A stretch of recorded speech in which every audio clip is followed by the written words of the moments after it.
yo voy a contar muy poco porque por mi parte solo es introducir el acto. El sonido está mal, se oye mal. Sí, quitaré el micrófono mejor. Yo tengo el sonido al máximo, pero se oye... ¿Y cómo me oyes ahora? Un poco mejor. Yo un poco mejor. A ver ahora. He subido el micrófono más... Pero pongo el mío. Voces. A ver ahora. ¿Pongo el mío? Sí, sí, sí. Bueno, a ver qué tal se oye ahora. Mejor. Oímos muy bien. Sí. Oímos muy bien, Ricardo. Muy bien. Bueno, pues buenas tardes a todas y a todos. Yo voy a hacer una brevísima introducción diciendo que, bueno, empezamos el 27 año de existencia de este foro de integración social del Centro Asturiano de Madrid. El pasado 27 de enero hicimos una celebración conjunta aquí en este salón y a través de Zoom de lo que fue el 27 aniversario del foro y el 18 aniversario de la asociación Puedo. Quiero decir que, bueno, que tenemos todos ya un cierto recorrido y hoy queremos dar un paso más en esta primera sesión ordinaria del año 2021. Queremos dar un paso más en lo que son los centros de interés de este foro, ¿no?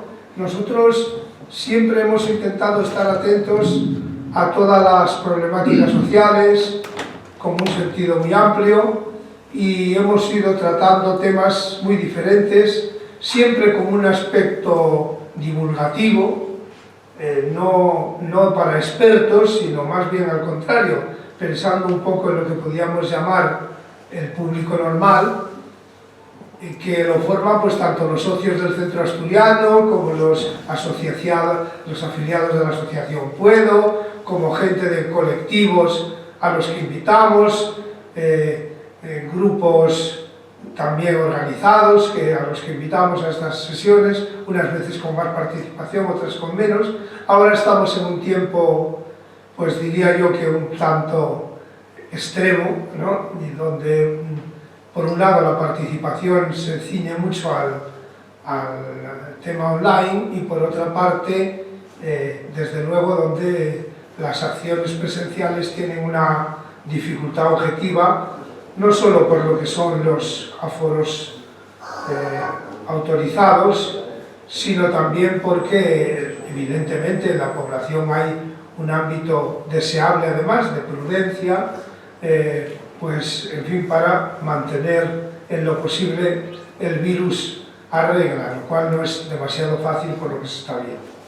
Bueno, dicho esto, señalar si quedamos un paso más en los temas de interés de este foro, porque, bueno, creo que tenemos que ir asumiendo las nuevas realidades también, es decir, que no se trata solo de viejas recetas, aunque puedan ser muy solventes, sino que tenemos que acudir también a los nuevos escenarios que se están planteando. Y evidentemente el tema de China es un tema que nos interesa a todos, porque creo que colectivamente estamos implicados, porque por una parte China es un país incisivo, lo tenemos entre nosotros de una manera diría yo que muy crecientemente activa. Esto si lo llevamos ya luego a los ámbitos comerciales, sociopolíticos, etcétera, pues obviamente tiene un alcance mucho mayor. Y hoy vamos a tratar de dar una perspectiva, yo diría general, sobre el tema, y vamos a contar con dos personas. Primero Francisco Pérez Esteban, Fran, responsable de Relaciones Internacionales de Izquierda Unida, nos va a hacer una breve presentación, y después tenemos como ponente invitado a Marcelo Muñoz. Marcelo Muñoz es un verdadero experto en la materia, es fundador y presidente emérito de la Cátedra China y es decano de los empresarios españoles en China, con lo cual tiene un verdadero rango para hablar en este foro, diría yo que con exceso de dotación. Pero bueno, Desde nuestra humildad, Fran, Marcelo, os agradecemos mucho la presencia.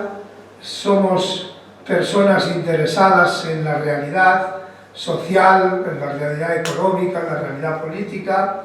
Y por otro lado, deciros que independientemente de las personas que participen hoy, este foro va a ser seguido luego tanto en la página web del Centro Asturiano como en la página web de la Asociación Puedo, donde tenemos luego pues frecuentes visitas para seguir los actos que aquí programamos. China es inevitable en este momento, y no digo lo de inevitable con un sentido de resignación, lo digo con un sentido de realidad. Es inevitable porque es un país que forma parte de nuestro presente de una manera tangible. Permitid que como ciego haga esa expresión.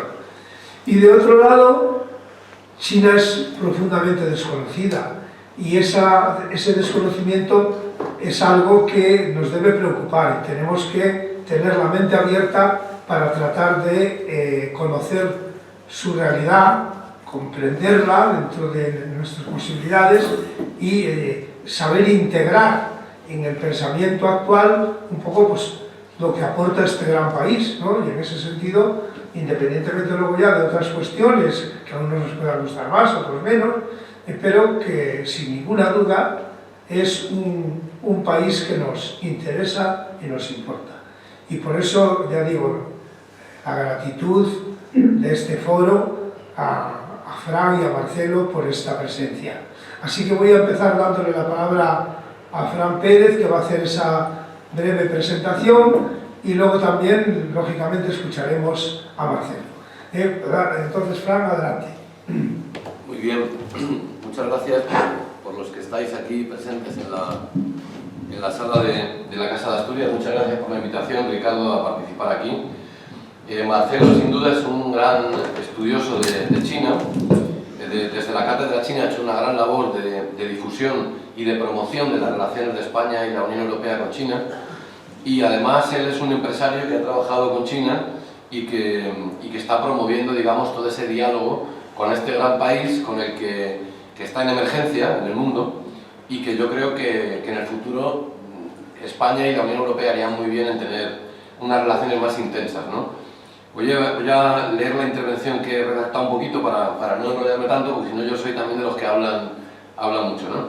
Bueno, lo que empiezo diciendo que nadie puede dudar que en estos momentos nos encontramos en el mundo en una transición hacia un orden internacional diferente al que ha habido durante toda la Guerra Fría, ¿no?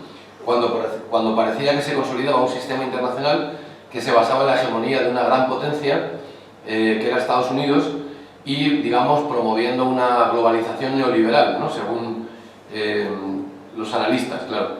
En este sentido, decimos como primera idea que hay que empezar tomando conciencia de que China ya no es solo una potencia emergente en la actualidad, sino que es una potencia que está consolidada, que está ahí con una gran fortaleza económica y que tiene una decisión tomada de tomar parte en lo que es el gobierno mundial, en la gobernanza mundial, que le dicen ahora, desde una visión no hegemonista, sino cooperativa con todos los países, ¿no? Y que en ese sentido cuestiona, digamos, el orden occidental que se estableció pues, a partir de la hegemonía de Estados Unidos y después de la Guerra Mundial, que ha durado durante medio siglo, ¿no? Hay una anécdota que me gusta contar sobre China, que el año pasado Jimmy Carter contaba, ¿no? Y es que el presidente Trump le telefoneó. Jimmy Carter fue el presidente norteamericano que normalizó la relación con China, ¿no? Después de la Guerra Fría, en 1979, recuperaron las relaciones bilaterales, ¿no? Y él explicaba que Trump le había consultado sobre China y que le había explicado al expresidente Trump las razones por las que China podía incluso adelantar a Estados Unidos como gran potencia económica en los próximos años, ¿no? Entonces él le preguntaba ¿cuántas veces ha estado en guerra China desde 1979? Y se contestaba ninguna. Dice, sin embargo, ¿cuántas veces ha estado en guerra Estados Unidos? Dice, nosotros vivimos por Estados Unidos en una guerra permanente, somos una nación muy guerrera, quizá la más guerrera del mundo, debido a la tendencia de nuestro país a intentar obligar a que otras naciones adopten nuestros principios, ¿no?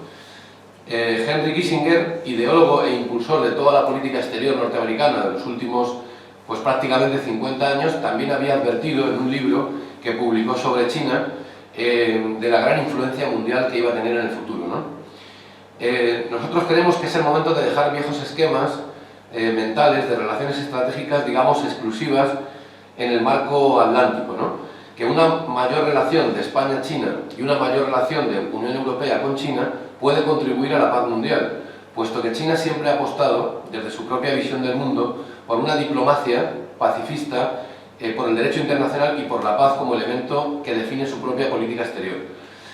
En este sentido, una muestra de ello es su papel cada vez más activo en el marco de Naciones Unidas y de sus agencias y organismos, ¿no? Un ejemplo gráfico sobre esto es la diferencia entre Estados Unidos, que ha mantenido más de 500 bases militares en todo el mundo, mientras que China tiene solo una base militar en África, fuera de su propio territorio, ¿no? Desde esta óptica, nosotros creemos que la Unión Europea y España tienen que mantener una política exterior, digamos, que no siga siendo en Europa subalterna de Estados Unidos, sino que sea muy abierta. No es incompatible mantener una relación con el eje que se llama atlantista y a la vez poder mantener unas relaciones activas con Asia y también con China, ¿no?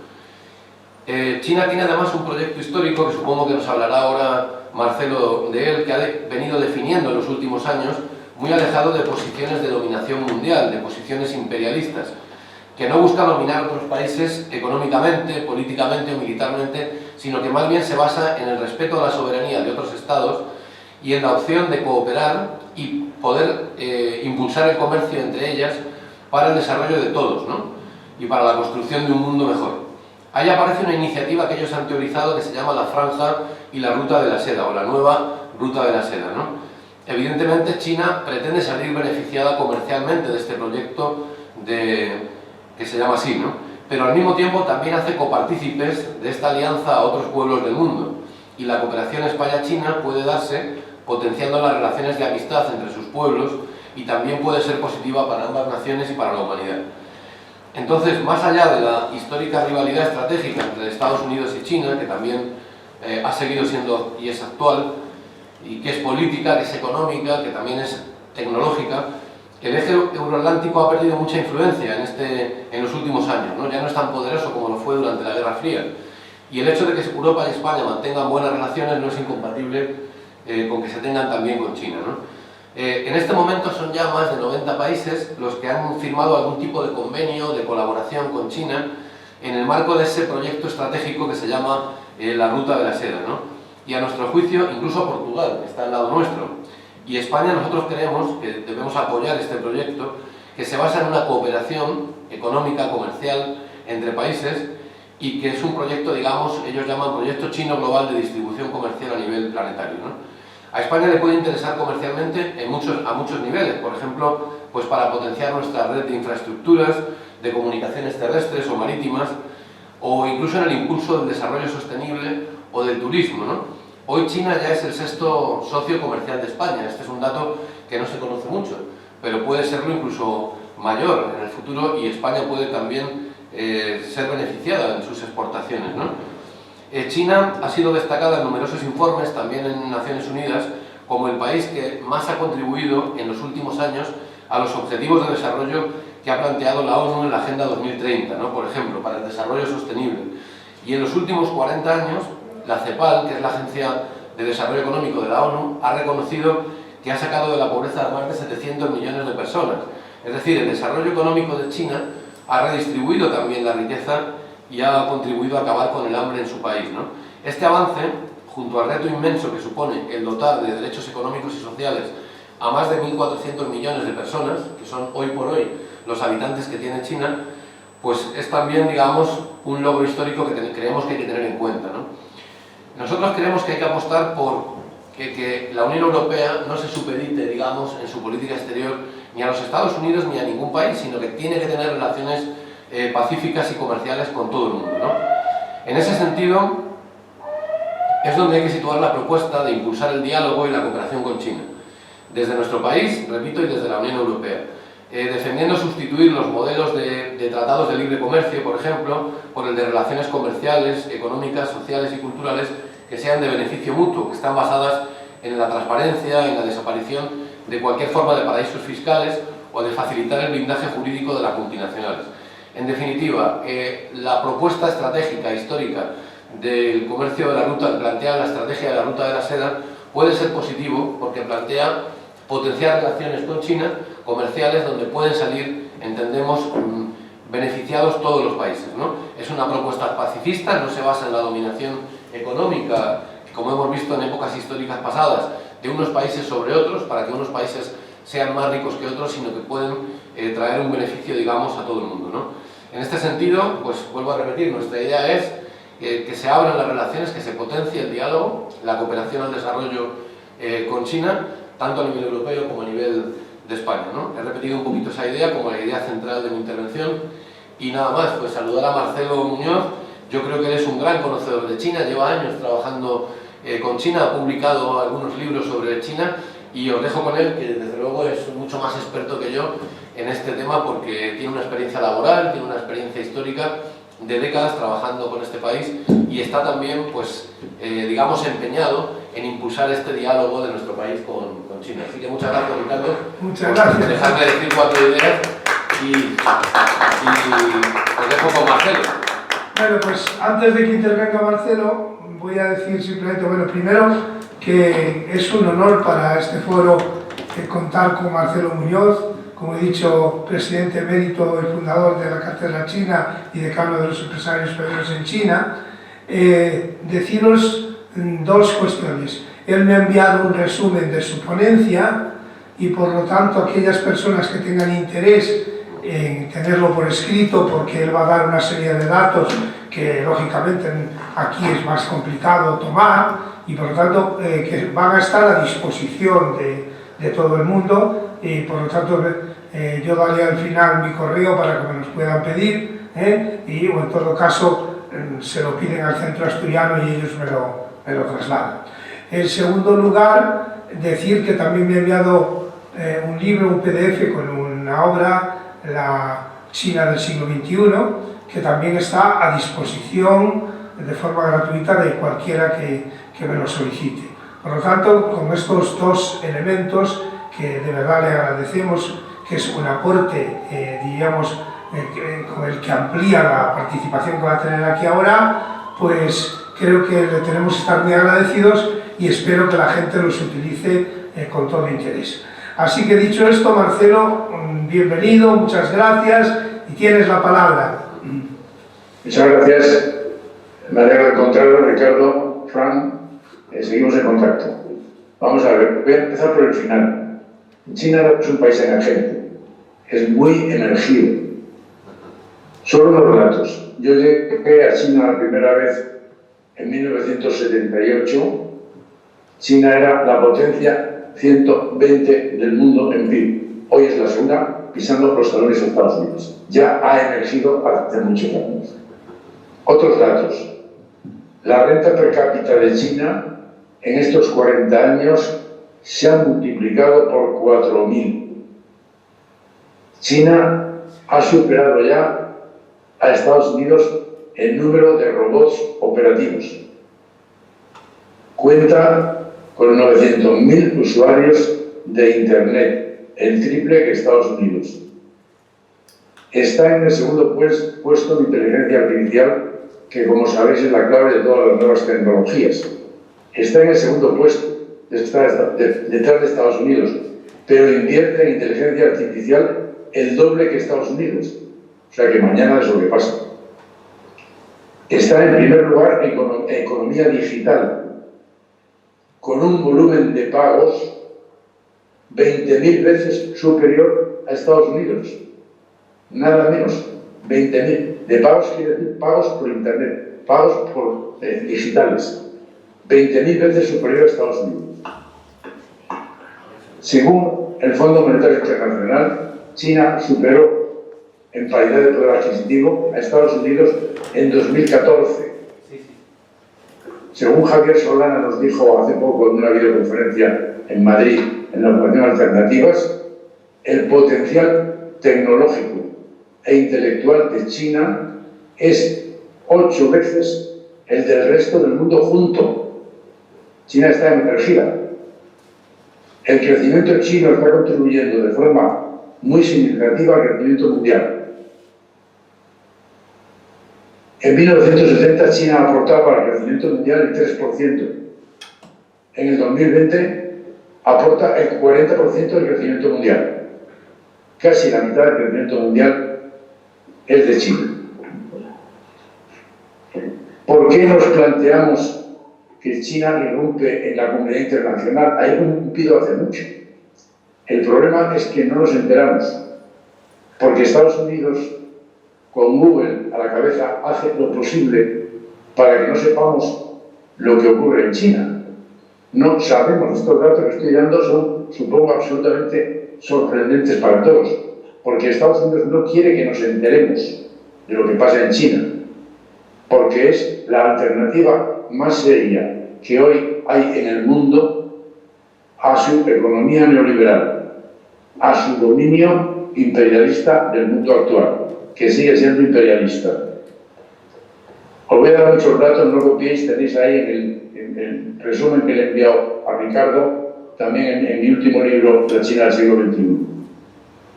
Muy importante, tomad nota de esto. Desde hace 5 días tenemos en España un medio digital, un periódico, que da información fehaciente de China diaria. Todos los días podéis acceder a lo que está ocurriendo en China. Esto está coordinado por Cátedras China, tiene toda la garantía de ser fidedigna. Se dan datos y también hay artículos de opinión y de análisis. ¿Qué hace China o cómo está China en la comunidad internacional? No nos hemos enterado. Decimos China irrumpe porque de pronto Occidente se empieza a enterar de que China está en la comunidad internacional, pero lleva muchos años. Hay una frase muy expresiva de Confucio. Sabéis que la civilización china se basa en la filosofía confuciana, absolutamente distinta de la occidental, en muchas cosas completamente distinta. Porque dice Confucio: si crees que debes estar en un lugar y no te dejan, espera. O vete haciendo un hueco para ti mismo. A China, Occidente no le deja estar en la comunidad internacional, porque Estados Unidos no hace más que seguir la estrategia de contención de China. ¿Qué significa contención de China? No dejarle crecer económicamente, no dejar que suba el nivel de vida de su pueblo, no dejar crecerle tecnológicamente. Eso es contener a China. Esa es su estrategia. Pero China se va haciendo un hueco. Y luego lo van llamando, claro. Ya vamos contando con China. Como ha dicho bien Frank, ya es que tenemos que contar con China. La Unión Europea tiene que ponerse las pilas y ponerse a hablar con China y dejarse de hacer esto. ¿Qué es la comunidad internacional? 7.500 millones de ciudadanos del mundo, de los cuales el 20% es África, aproximadamente. El 20% es India, aproximadamente. El 20% es China. Y el resto, 40%, es Europa, más todas las Américas, más el resto de Asia. ¿Qué es la comunidad internacional? Porque nosotros entendemos la comunidad internacional por los países ricos, es decir, los países blancos, ricos y guapos, países que consideramos civilizados. Eso es la comunidad internacional. Y esa es la comunidad internacional que manda en el mundo.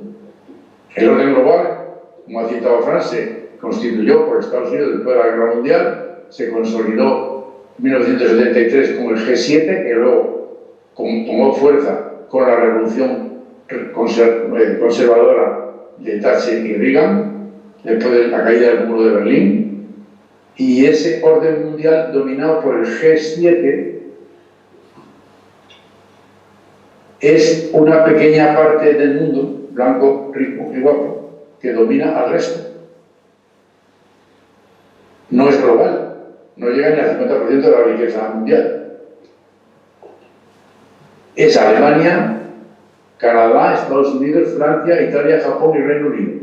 Bien, no está China, que es la segunda economía mundial, no está India, que es la sexta economía mundial, no está Brasil, que es la octava economía mundial, y esos tres países son casi la mitad de la población mundial. Las previsiones del G7 para los años siguientes, ese poder omnímodo que gobierna hoy el mundo a través del Fondo Monetario, Banco Mundial, etc. En valor PPA, paridad de poder adquisitivo, en el 2020, si se pusiera en orden de poder adquisitivo real de los países, sería en este orden: China, Estados Unidos, India, Japón, Alemania, Rusia y Brasil. Ya no estaría ni Reino Unido, ni Francia, ni Italia, ni Canadá, en ese cómputo real del poder adquisitivo. Tan distante está la gobernanza global de la realidad como esto. El G7 no puede ser cabeza del mundo, evidentemente. El Fondo Monetario, por ejemplo, parte de ese poder blanco, rico y guapo. Bélgica tiene la misma capacidad de voto en el Fondo Monetario Internacional que China. 15 millones de habitantes y 1.400. Y tiene la misma, incluso un poco menos. El Fondo Monetario hace unos años aceptó que China tuviese algo más de poder de voto en el Fondo Monetario, pero lo tiene que aprobar el Senado de Estados Unidos y no lo aprueba. En el Banco Mundial, en los tribunales internacionales, la situación es parecida. A China no se le deja hueco. Entonces, ¿qué hace China? Hace su hueco. El comercio exterior chino, por ejemplo. En 2020, China es la primera potencia mundial en comercio exterior. Su comercio exterior se ha multiplicado por 172 veces desde 1978. China es el primer socio comercial de 146 países. Y además de esto, China es el mayor mercado común del mundo, decimos la Unión Europea. La Unión Europea se quedó muy atrás hace tiempo. Y además, China ha consolidado este gran mercado común, el mayor del mundo, que está formado por China y todos los países de Asia Oriental, es decir, China, Japón, Corea, además Oceanía, Australia, Nueva Zelanda, Filipinas, Malasia, Tailandia, Vietnam, Laos, Camboya, Brunei, Indonesia, Birmania, Singapur.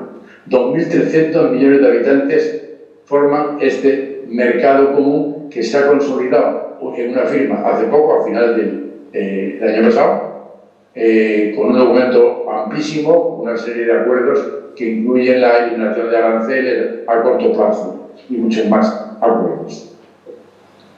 Es una noticia de gran calibre en España. Casi se ha hablado de ello, casi se ha hablado. Y es la noticia comercial más importante en los últimos 50 años.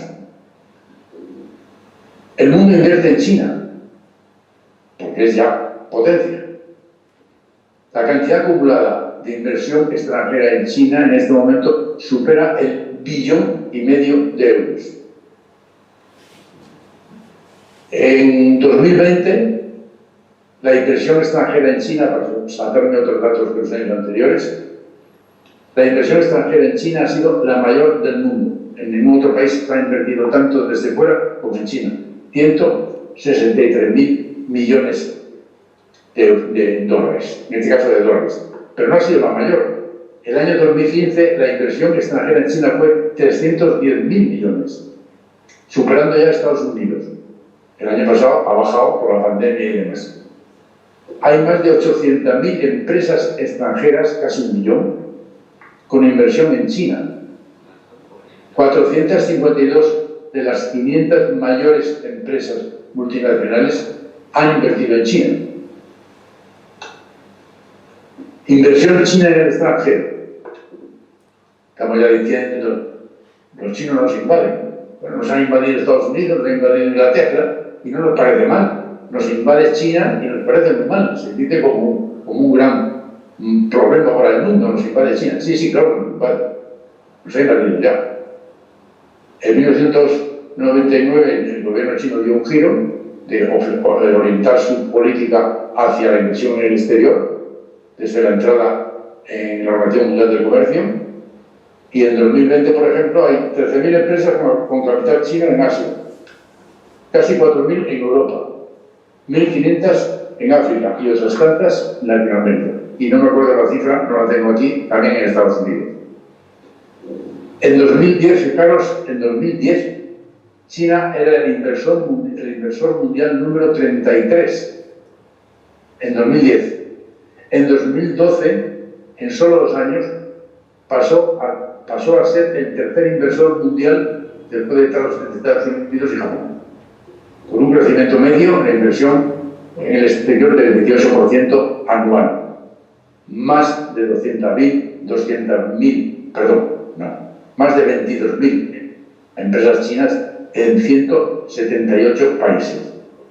El objetivo para 2050 era llegar a los 500.000 millones, pero con la pandemia se han quedado solo algo menos de 400.000.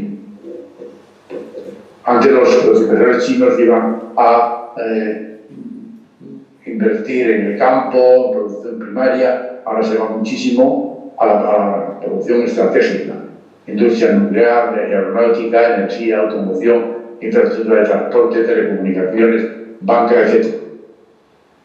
Por otro lado, China tiene una de las mayores reservas de divisas del mundo.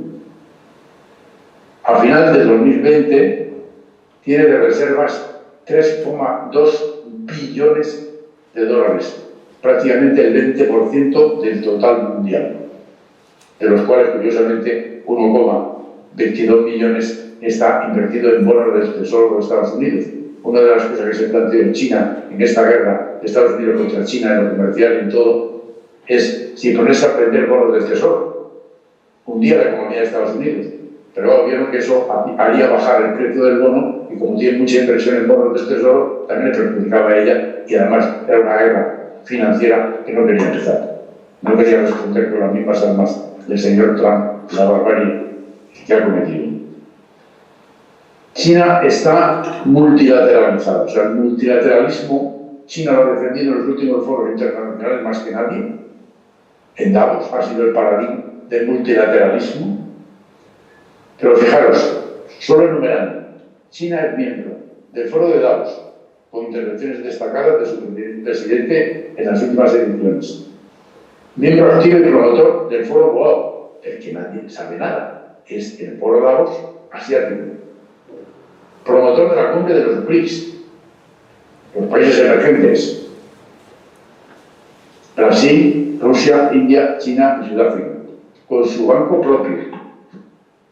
Desde 2006, el Foro de Cooperación China-África celebra su cumbre cada 2 años con la participación de 53 jefes de Estado y de Gobierno de África, todos menos Suazilandia, que tiene 2 millones y tiene un acuerdo con Taiwán, por cierto.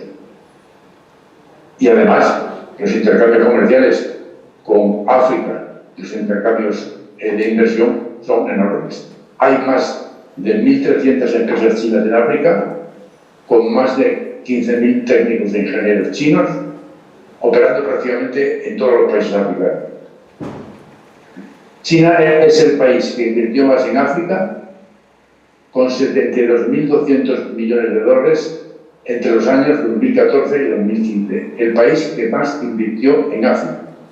Haciendo una cuenta real de la inversión china en África, en estos 200 o 300 últimos años, o si queréis en los 40, porque antes China no invertía, haciendo un cómputo de toda la inversión hecha por todos los países colonizadores de África, blancos y ricos, y la inversión que ha hecho China en los últimos 40 años es más lo que ha invertido China en los últimos 40 años en inversión real en África que todos los países colonizadores blancos durante 300 años. Así está África. China lidera la OCS, la Organización de Cooperación de Shanghái, que se creó en 2002 y participan China, Rusia, Kazajstán, Uzbekistán, perdonad la reiteración de nombres, pero es que es así. Tayikistán, Turquestán, Kirguistán como miembros y como observadores, India, Pakistán, Irán y Mongolia. Total y conjunto 3.400 millones de personas. y es un área que tiende a ser un mercado común, con muchos acuerdos tecnológicos, energéticos, de investigación, incluso acuerdos antiterroristas con un centro común de esta organización en Tashkent. En foros mundiales, bueno, está en Naciones Unidas, en el Consejo de Seguridad. ¿Sabéis por qué está China en el Consejo de Seguridad? ¿Por qué los bancos equipos le dejamos estar? Porque China fue, nadie lo dice, uno de los vencedores de la Segunda Guerra Mundial. Claro, pues la Segunda Guerra Mundial, aquí hablamos de la Segunda Guerra Mundial como algo europeo, pero la Segunda Guerra Mundial fue europea y asiática. Y la Segunda Guerra Mundial en Asia fue mucho más grave y más importante que en todo, en víctimas y en todo, que la Segunda Guerra Mundial europea. Por ejemplo, tanto hablamos del Holocausto nazi. 6 millones de personas, judíos, gitanos, otras minorías, disidentes políticos, de otras religiones, de otras minorías, 6 millones de víctimas. En Asia, las víctimas directas, asesinadas en la Segunda Guerra Mundial, fueron 20 millones. La mayor parte chinos, pero de todos los países. Hasta en eso contamos las cosas de otra manera. Bueno, sigamos con la enumeración de la presencia de China en foros mundiales. Es miembro del Fondo Monetario Internacional, con las limitaciones que hemos dicho, del Banco Mundial, de todos los tribunales internacionales, con las limitaciones que hemos dicho. Es miembro de la Asociación de Países del Pacífico, APEC. Es observador del G7, solo observador, no le dejan más. Y es miembro del G20, del G22, del G77. Por cierto, el G20, China lo apoya muchísimo como una posibilidad de embrión de una gobernanza global. Y lo está apoyando todo lo que puede, lo que pasa es que hay mucha resistencia por parte del G20. Es observador en la Organización de Estados Americanos, es miembro del Foro de Cooperación China-Árabe y del Foro de Cooperación China-Caribe, y la cumbre Asia-Europa, con discusión permanente, cada 2 o 3 años, cada 2 años, se reúnen todos los países asiáticos de Europa.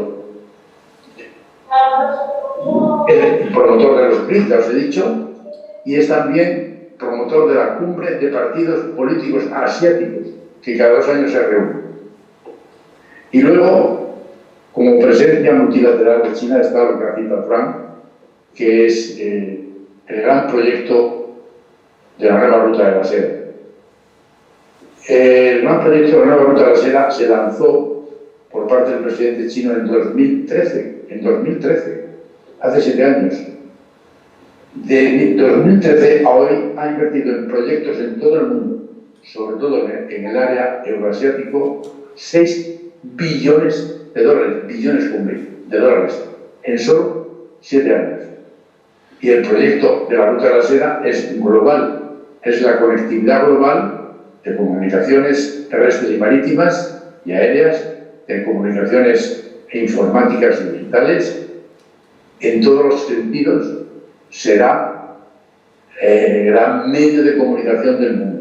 Fijaros, solo en lo terrestre, incluye, por decirlo como una cosa que parece fantasmagórica, quiere ese proyecto unir toda la red viaria y ferroviaria euroasiática hacia Europa con África, y para eso está en proyecto a medio y largo plazo un túnel bajo el estrecho de Gibraltar, y quiere unir toda la red asiática, euroasiática con la panamericana a través de otro túnel bajo el estrecho de Bering, y con una red de aves que incluirá un ave Pekín-Washington.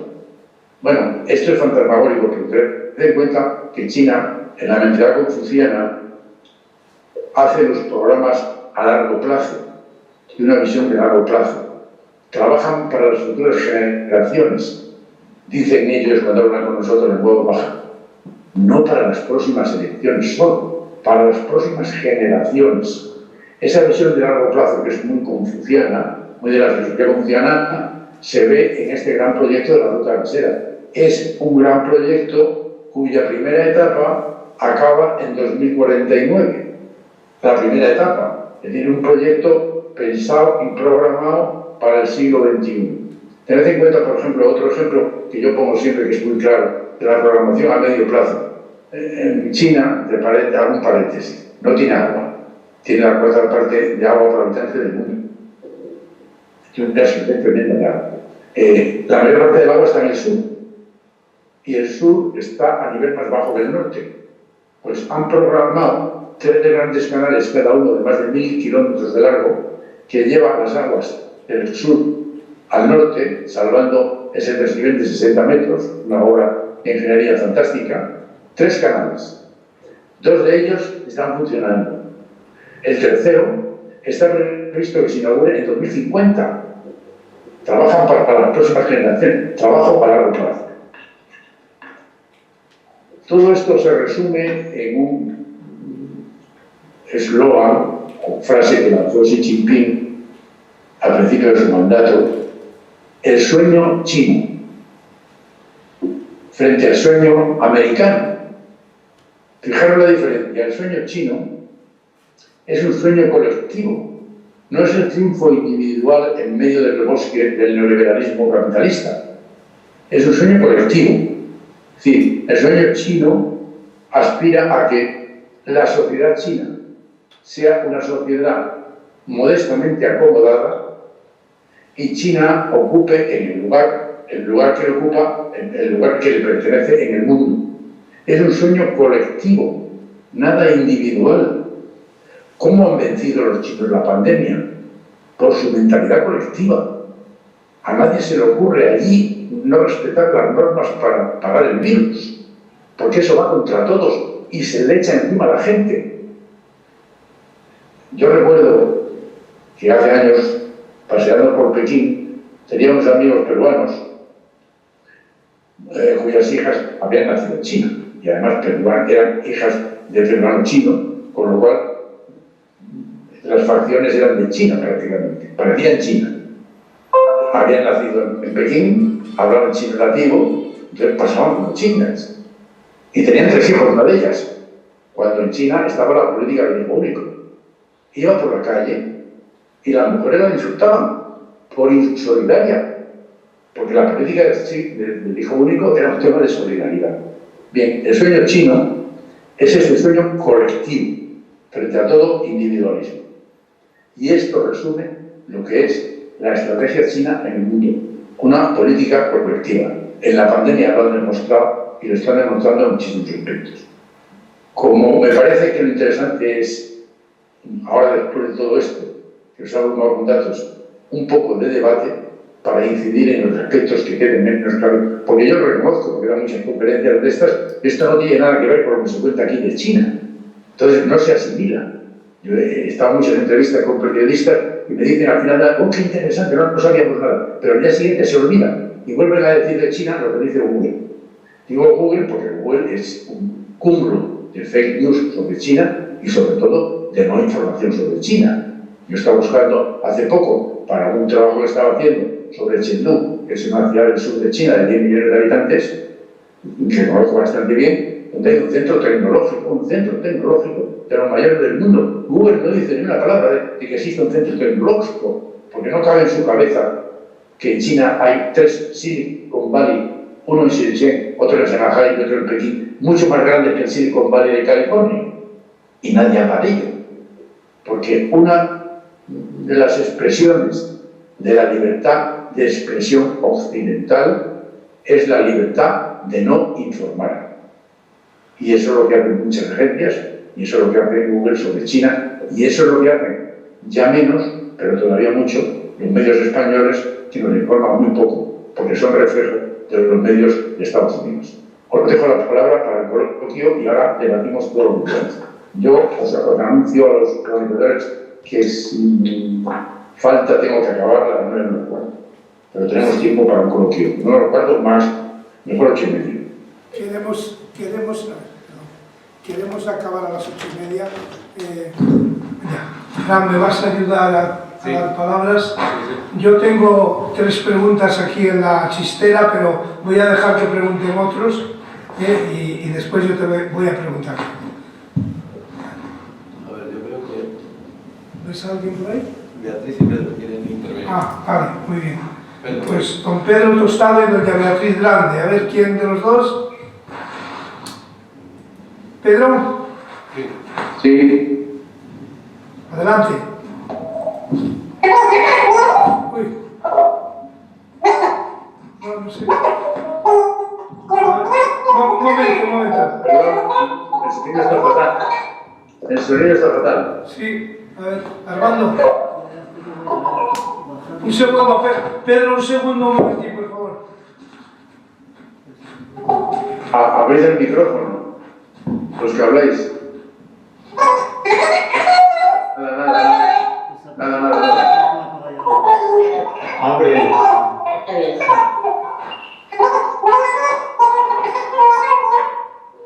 El que habla ha abierto su micrófono. No, ¿has abierto el micrófono, Pedro?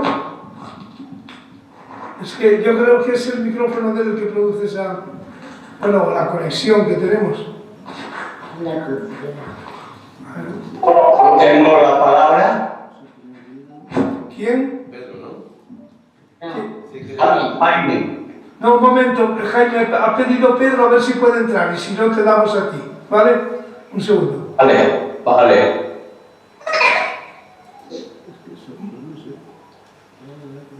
¿Qué le pasa? Pedro, ¿qué pasa? ¿Que al hablar él suena eso? Bueno, vamos a dejarle que pregunte Jaime a ver si se arregla lo de Pedro, ¿vale? Jaime, tienes la palabra. Sí, hola. Buenas tardes. Señor Muñoz, me ha parecido magnífica su intervención. Yo quería preguntar una cosa. Eso que circula por el mundo... Cierra el micro. A ver. Un momento, cierra el micro. No, si es que A ver, pero... Sigo. no sabe. Sigo. Sigue, Jaime, sigue. Sí, eso que circula por el mundo occidental, de que China tiene como formato un capitalismo de Estado. ¿Hasta qué punto es cierto? ¿Y cómo se refleja eso en el día a día de la población? Vamos a ver, China es una economía de mercado, capitalista, pero no neoliberal, porque la economía tiene un control, o sufre un control muy fuerte del Estado, algo así como lo que hizo la socialdemocracia después de la Segunda Guerra Mundial en Europa. Sí, China mantiene, el Estado chino, los municipios, las provincias mantienen un poder económico y sobre todo el gobierno central tiene un poder de regulación de la economía para poner coto a los abusos de las grandes empresas. En China no mandan las multinacionales, ni las chinas, las extranjeras menos. Por ejemplo, China, el 71% de la economía china sale de la empresa privada. Hay 90 millones de empresas privadas. El Estado tiene un 29-30% precisamente para mantener un poder económico dentro de la economía de mercado, para que el mercado no sea el que mande, para que las grandes empresas no sean las que manden. Y de hecho, por ejemplo, Alibaba, sabéis que todas las grandes empresas chinas está siendo frenada por el gobierno porque quiere invertir en banca, etc. Y eso supone ya un poder excesivo frente a la sociedad civil china. No sé si con eso respondo. China es un capitalismo no de Estado, un capitalismo tipo socialismo después de la Segunda Guerra Mundial en Europa, y luego se ha perdido mucho de eso, en el que el Estado, el gobierno, tiene un poder económico. Nuestras relaciones comerciales con China, ese tipo de empresa, con esa característica de intervención, puede alguna vez influir en Europa y en España concretamente, si tenemos inversión china. Sí, tenemos inversión china en bonos del Tesoro del Reino de España, bastante importante, y eso nos ayuda mucho, Pero para hablar del comercio España-China, eso yo llevo 40 años manejándolo, tenemos que ser muy humildes. España es la mitad en población que varias de las provincias chinas y mucho menos que la mitad de las provincias chinas en población. Entonces hablamos, el comercio España-China, gigante y pigmeo. No nos situamos. Entonces, como no nos situamos, no nos damos cuenta a nivel empresarial y a nivel de administraciones de que China comercialmente nos importa mucho y no se hace lo suficiente. Se hacen cosas, pero un poco sin programa, sin estrategia. De hecho, en los años 90, China nos llegó a comprar el 0,65% de sus importaciones. Bueno, un comercio voluminoso es una cifra importante, 0,65%, pero hemos perdido. Hoy nos compra el 0,40%, mucho menos que en los años 90. ¿Por qué?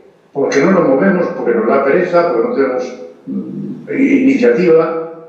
Un producto, por ejemplo, como el aceite de oliva, que es un producto tesoro de España, único en el mundo, y somos el mayor productor mundial, más del doble que Italia, que es el segundo, y no somos capaces de imponerlo en China como un artículo de consumo saludable, que lo es, y he hecho muchos esfuerzos con varias comunidades autónomas, pero no se llega a poner toda la carne en el asador, se hacen cositas. Entonces, la relación comercial con China es muy débil, y además, comprando muchísimo más de lo que les vendemos. ¿Cómo se soluciona eso?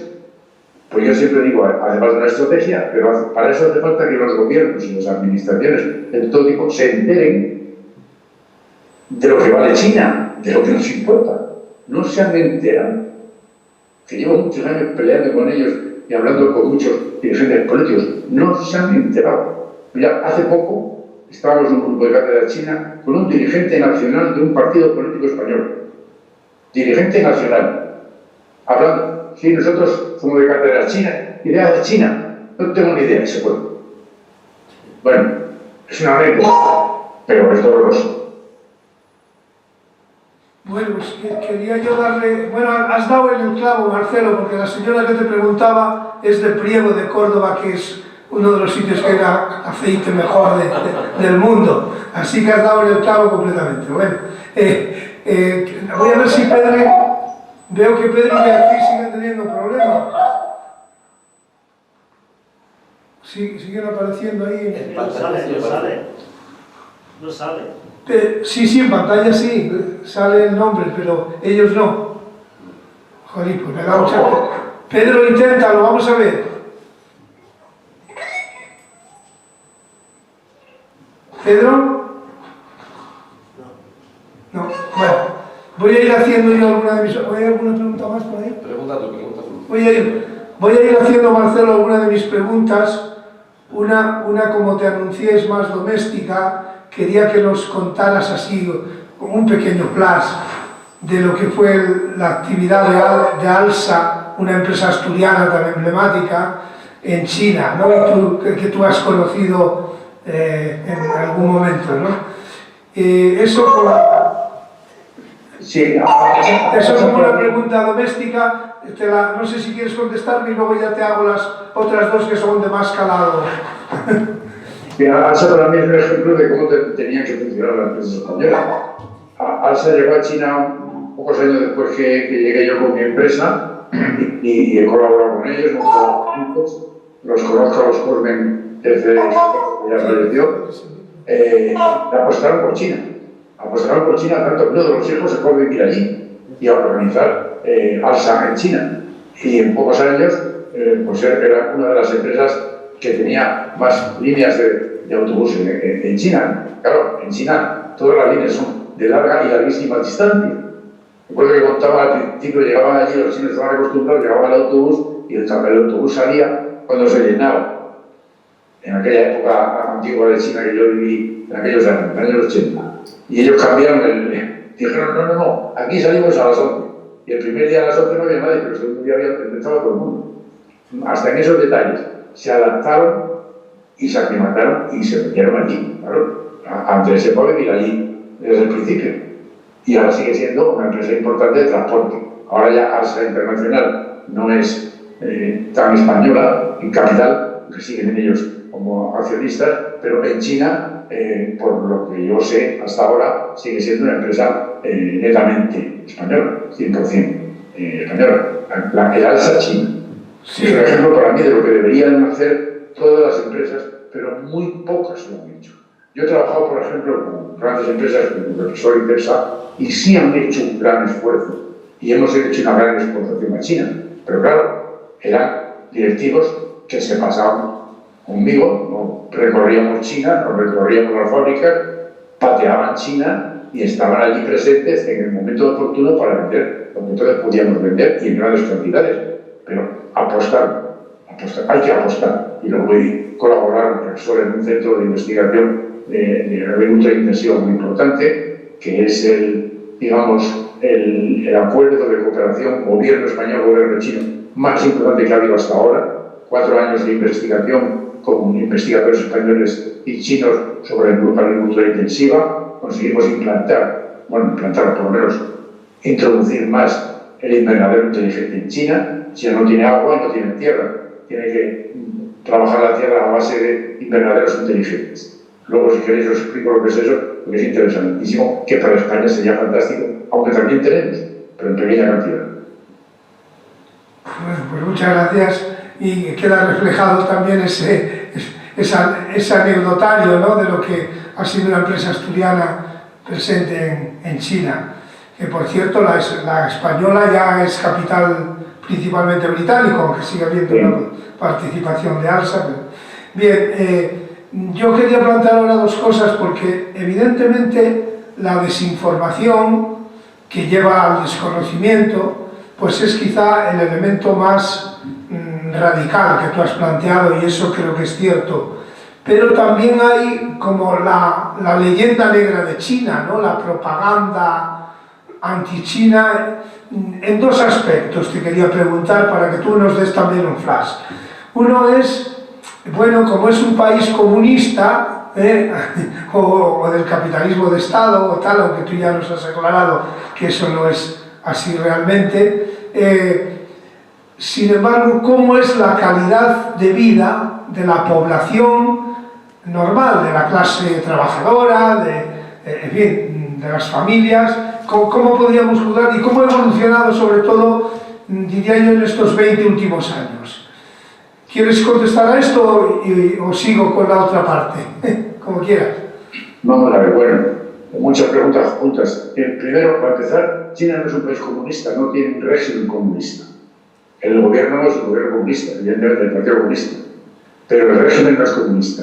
Yo he vivido en China el desmantelamiento del maoísmo, que ha sido el desmantelamiento del régimen comunista, es decir, propiedad colectiva de los medios de producción, dictadura del proletariado, lo sabemos muy bien. Todo eso lo ha desmantelado la reforma de Deng Xiaoping, y a lo largo de 40 años han ido transformando las estructuras que yo conocí cuando llegué a China, que eran del régimen comunista, a unas estructuras del régimen capitalista de mercado, pero con ese matiz antineoliberal. En China el neoliberalismo no tiene lugar, como está teniendo lugar en todo el mundo, sobre todo en el mundo occidental, y en España en concreto. Sabemos lo que es el neoliberalismo. China es lo opuesto al neoliberalismo.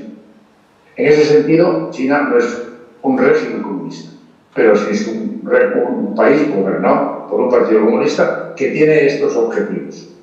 El nivel de vida, ya he dicho que se ha multiplicado la renta per cápita por 4.000 en 40 años, pero yendo más al concreto.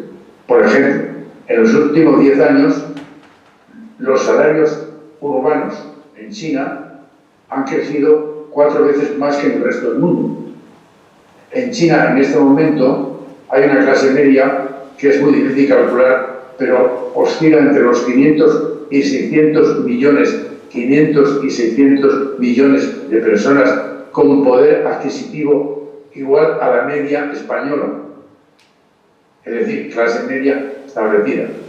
China se propuso erradicar la pobreza extrema y es el primer país del mundo donde la pobreza extrema desde octubre del 2020 no existe. La última bolsa de pobreza eran 16 millones y han conseguido en 2020 erradicar esa bolsa de pobreza residual. Datos concretos de cómo, bueno, yo he visto en China cómo la vida de la gente ha cambiado.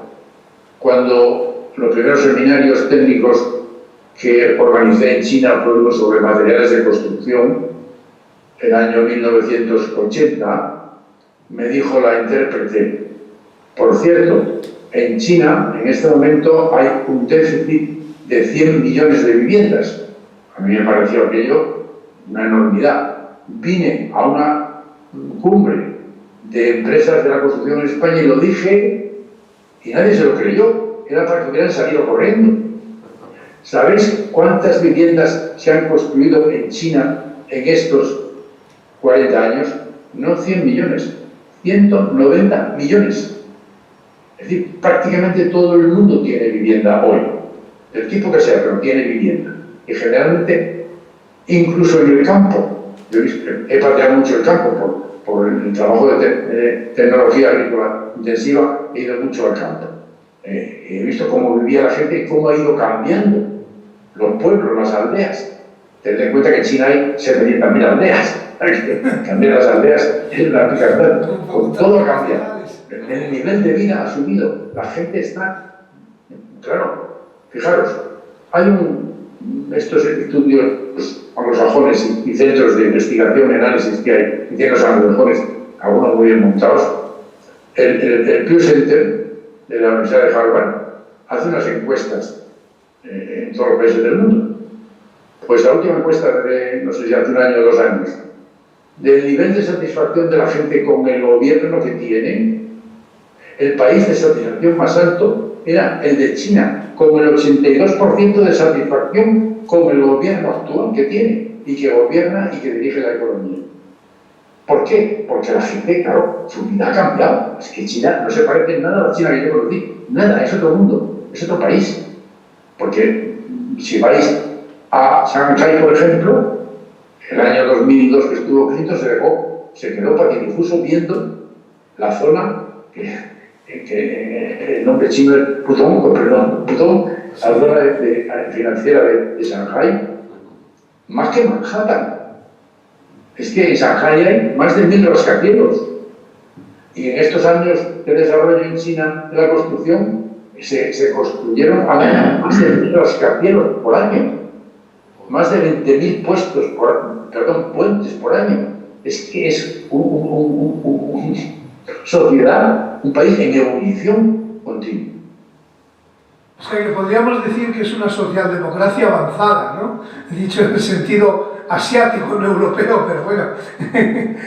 Trabajemos para las próximas generaciones políticos.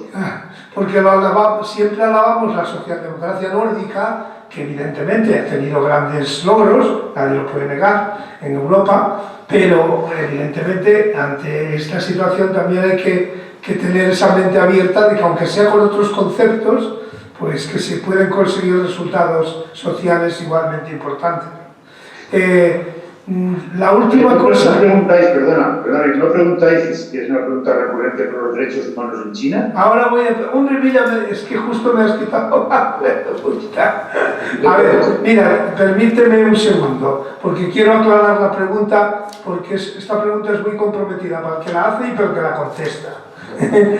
Yo no quiero cargar esta pregunta de ningún ribete occidentalista. Yo sé que los derechos humanos, en sentido clásico, y en general en su desarrollo, son un producto occidental, lo cual hay que tenerlo en cuenta también cuando calibramos desde organizaciones como, por ejemplo, Amnistía Internacional, pues la situación de los derechos humanos en un país, etc. Entonces hay una visión muy occidentalista de los derechos humanos, pero eso no quita para que yo te pregunte, todos los grandes países, los países monstruos si quieres, y muchos otros pequeños, pero los grandes todos tienen problemas de derechos humanos. El primero, Estados Unidos. por supuesto Rusia, y desde luego se supone que China también los tendrá. Pero a mí me gustaría que hicieras una mirada lo más equitativa posible de cómo ves tú la situación en China en relación con esas realidades mundiales que hay de que falta un cumplimiento de los derechos humanos en un sentido auténtico, ¿no? Bueno, mira, tuvimos un encuentro interesantísimo en Madrid, Cátedra China, con los dirigentes de la Asociación Nacional China de Derechos Humanos, que existe y con mucha fuerza. Y tuvimos un coloquio muy interesante. Uno de los directores de la asociación esta hizo su exposición. Vamos a ver. Nos regimos por la Carta Universal de Derechos Humanos de la ONU. Si leemos esa carta, enumera 143 aspectos de los derechos humanos. Por ejemplo, la vivienda, ¿cómo se cumple en China? La educación, ¿cómo se cumple en China? Es el único país del mundo en el que el 50% de los jóvenes llega a la universidad. 44 millones de universitarios, 3.000 universidades. La sanidad, el transporte, todos los derechos humanos uno detrás de otro, la vida, respeto a la vida, con el apéndice siempre cuando hablamos con ellos de que no han eliminado la pena de muerte en su código penal. Los derechos humanos en China, el conjunto de derechos humanos, se cumplen igual o mejor que en muchos países occidentales ricos, y no digamos que en los países del otro mundo pobre.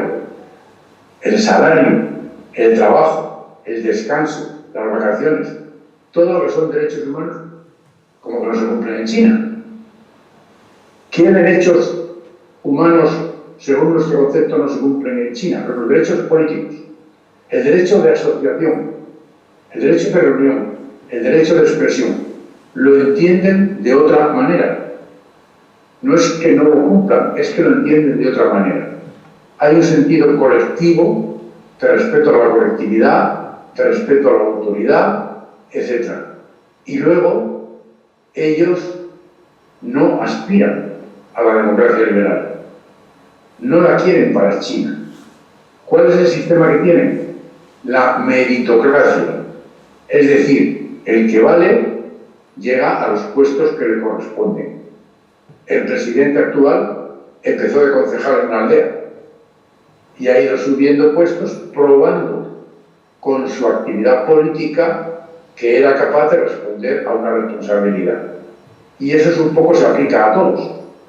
En China expulsa al año aproximadamente cada año unos 80.000 miembros del partido.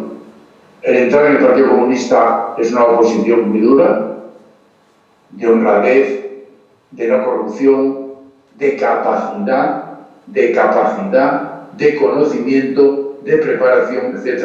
Fijaros, en los líderes chinos, más de la mitad de ellos son ingenieros. Sí, están muy preparados.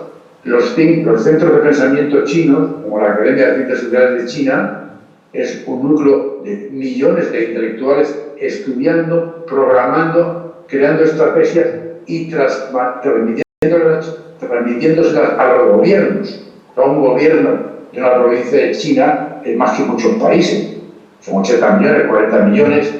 Yo recuerdo que en una entrevista me preguntaron en Extremadura, yo soy extremeño, ¿y qué piensan en China de Extremadura? Y vamos a ver. Extremadura tiene 1,5 millones de habitantes. ¿Qué sabes tú de Chongqing? No lo he oído en mi vida. Digo, pues mira, Chongqing tiene un municipio que tiene 32 millones de habitantes, más habitantes que 22 de los 27 países de la Unión Europea.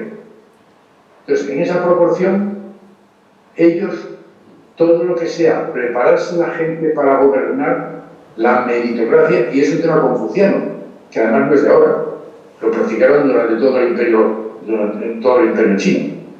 y les fue muy bien.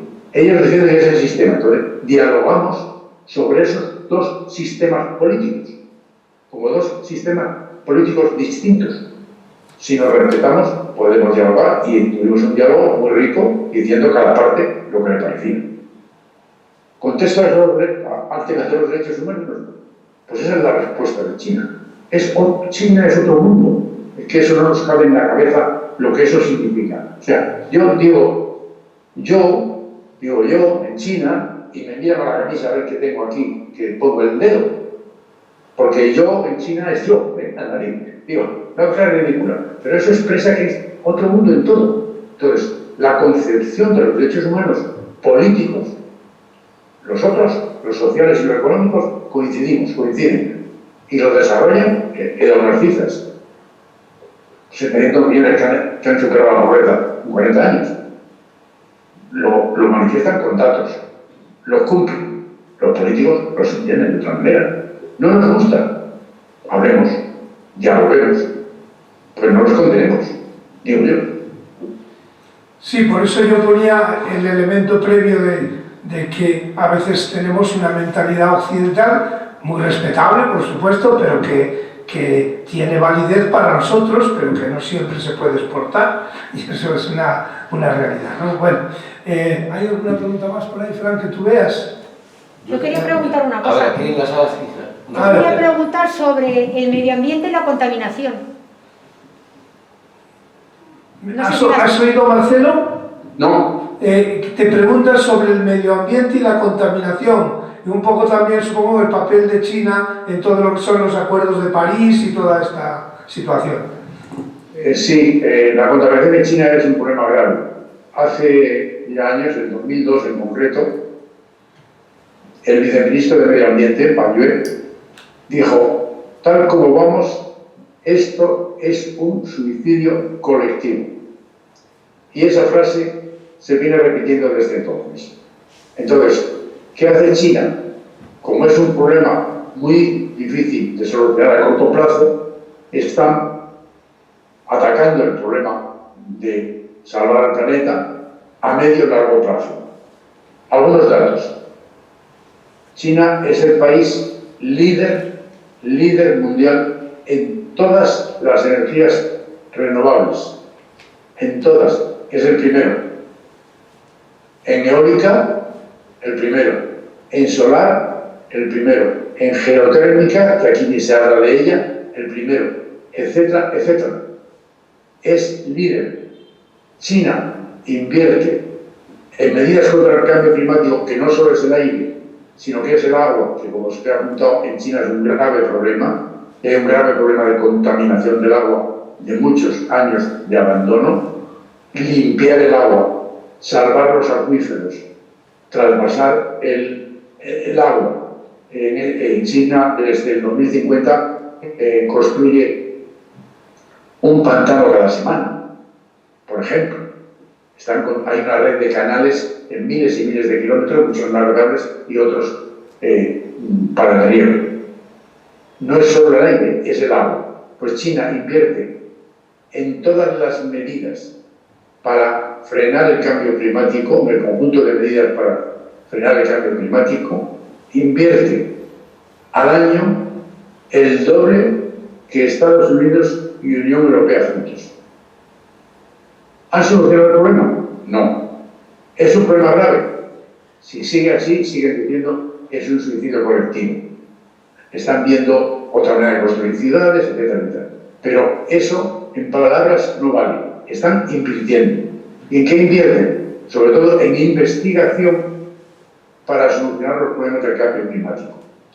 Fijaros, entre los planes de China está el tener una estación en la Luna. Estamos hablando a largo plazo, ¿eh? Esto parece ciencia ficción, pero ellos trabajan a largo plazo.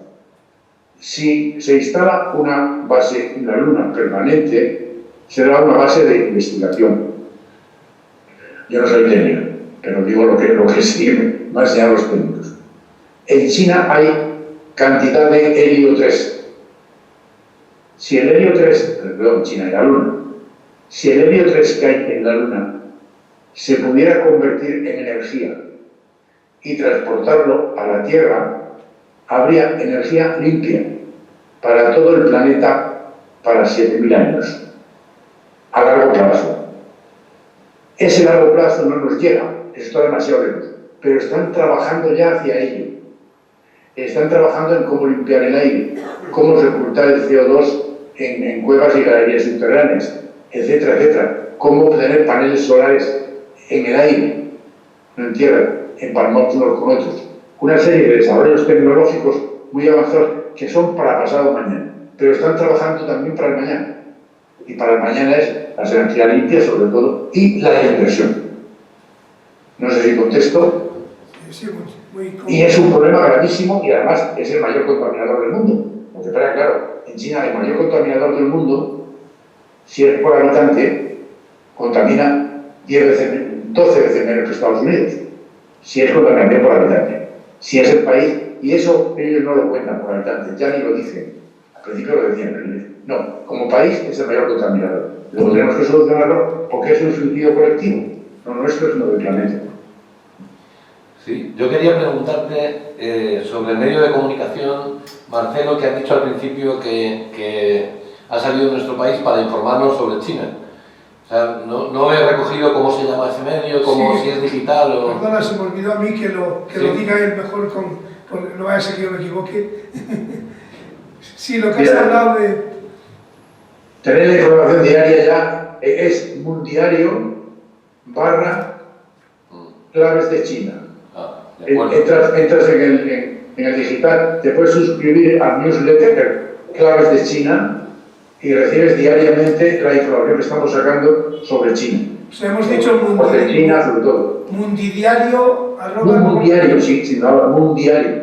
Mundiario. Mundiario, ¿no? Mundiario, arroba, claves de China. Claves de China. Vale, muy bien, muchas gracias, Y Marcelo. también ahí tenéis artículos de opinión y de análisis político. ¿Hay alguna pregunta más? Sí. Sí, hay una en la sala. ¿Y Sí. cómo es posible que ¿Puedo? siendo un pa- A ver, que no lo escucha él. A ver si...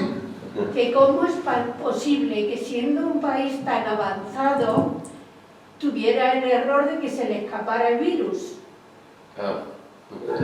Sobre el virus. Se le escapara el virus. No he oído la pregunta. ¿Cómo es posible que siendo un país tan avanzado haya tenido el error de que se le escape el virus? O sea, de que se haya producido ahí el virus.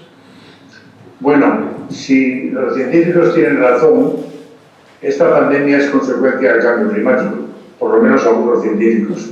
Desgraciadamente no va a ser la única ni la última. Entonces, es un problema incontrolable hasta ahora por la ciencia humana, lo que hay de desarrollo de ciencia humana hasta ahora. Lo que ha hecho China es decir, esto lo cortamos y lo han cortado. Aquí no se habla de ello, pero en China la pandemia, como decía al principio, no existe. Existen bolsas todavía que generalmente vienen de contaminaciones del exterior, pero China está funcionando, China está produciendo, China está creciendo más que ningún país. Todos los países ricos estamos decreciendo y China sigue creciendo. ¿Por qué? Porque están trabajando. Ya no se preocupan del virus. Es que ya hay actuaciones públicas multitudinarias que van hasta sin mascarilla.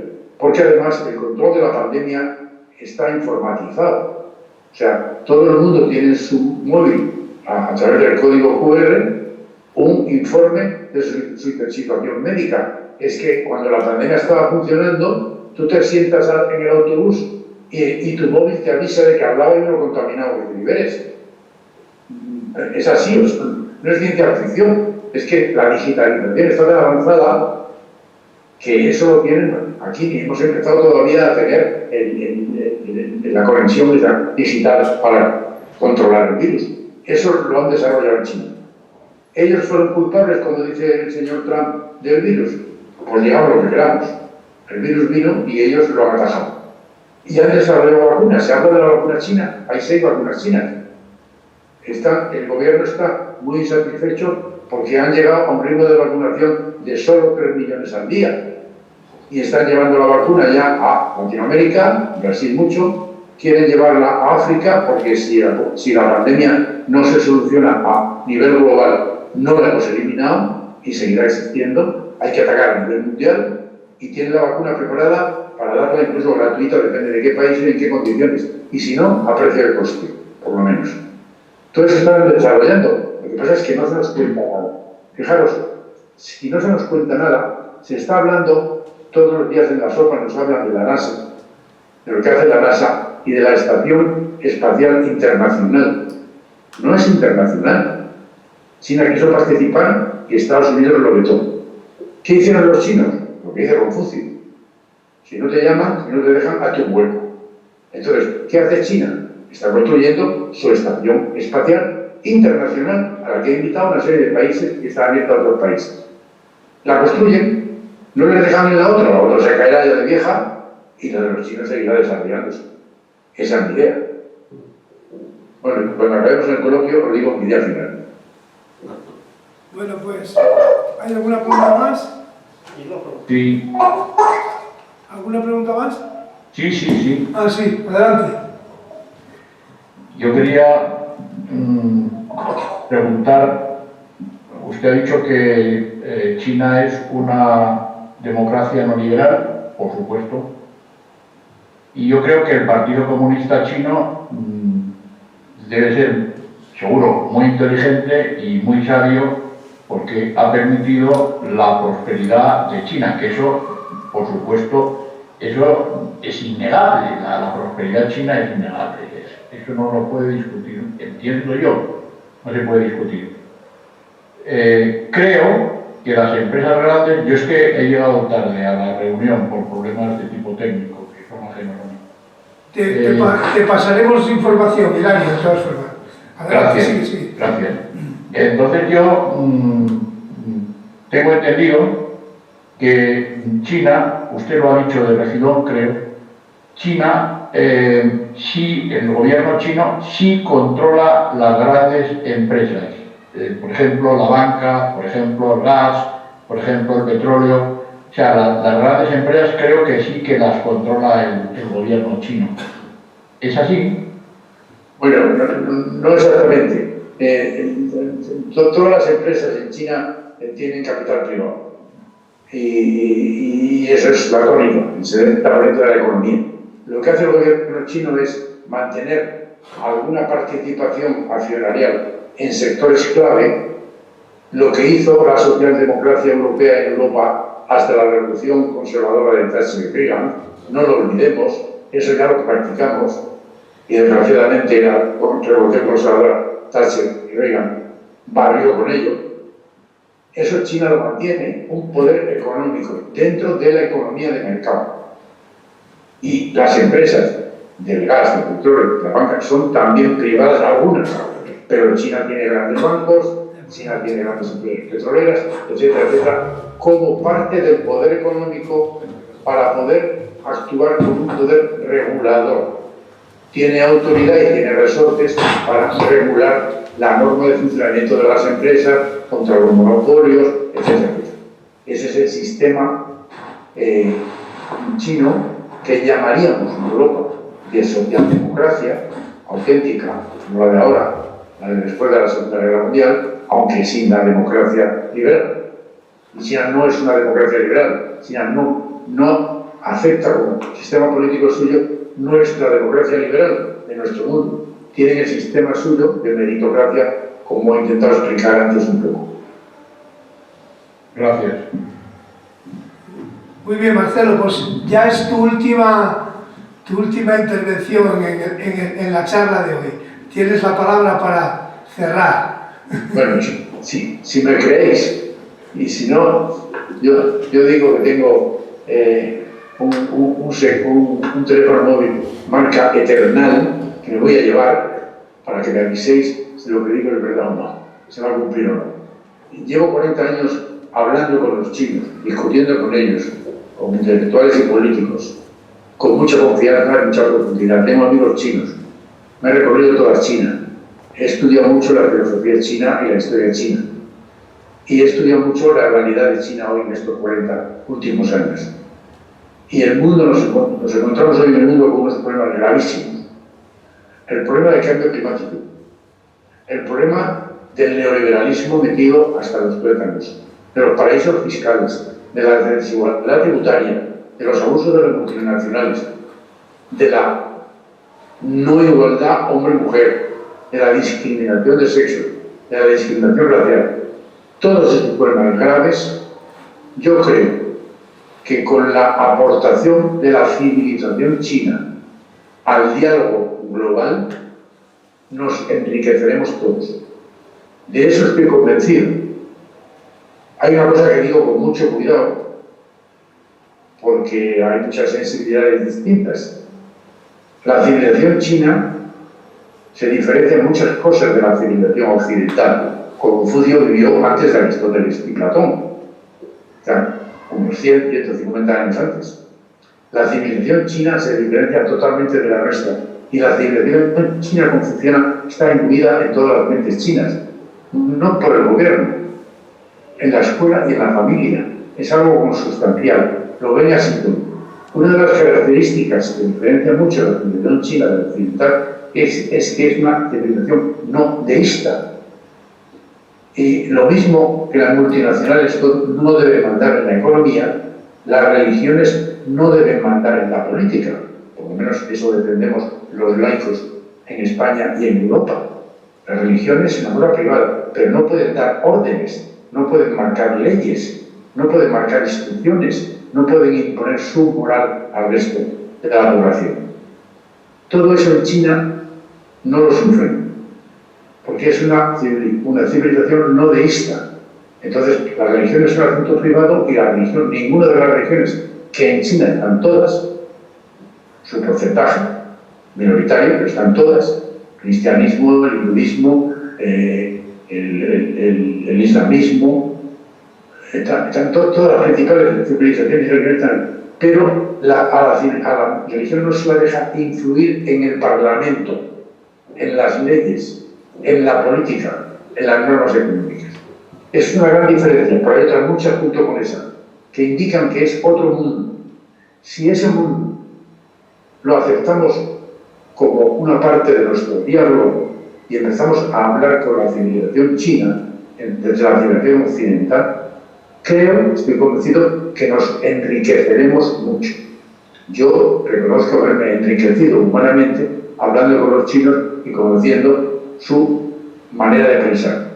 Tengo amigos chinos y nos llevamos muy bien porque ambas partes respetamos que pertenecemos a mundos distintos con mentalidades distintas. Y respetando eso podemos hablar de todo y podemos discrepar de todo. Ese es mi último comentario. Bueno, pues muchas gracias.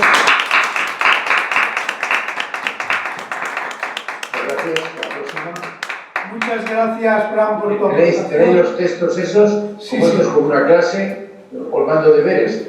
Leeros el resumen y leeros el China del siglo XXI, la China del siglo XXI, porque es un poco el mundo que nos viene para nuestros hijos y nuestros nietos.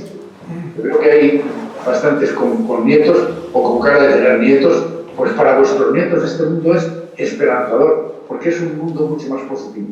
Pues decía que le daba las gracias a Fran por su aportación y Marcelo, decir que hemos descubierto en ti un magisterio extraordinario, con tu claridad, con esa visión abierta y con ese humanismo profundo que nos has expresado en esta última intervención. Muchísimas gracias y a ver si esperaré a llevarte el libro recuerdo, a ver si nos podemos tomar por lo menos un café. Esperaré un poquito a ver. Bueno, un abrazo muy grande y gracias a todos por vuestra presencia. Nos veremos en el segundo trimestre del año, tercer trimestre del curso, para la sesión del Foro de Integración Social. Buenas noches a todos. Muchas gracias. Buenas noches a todos. Bueno, oye.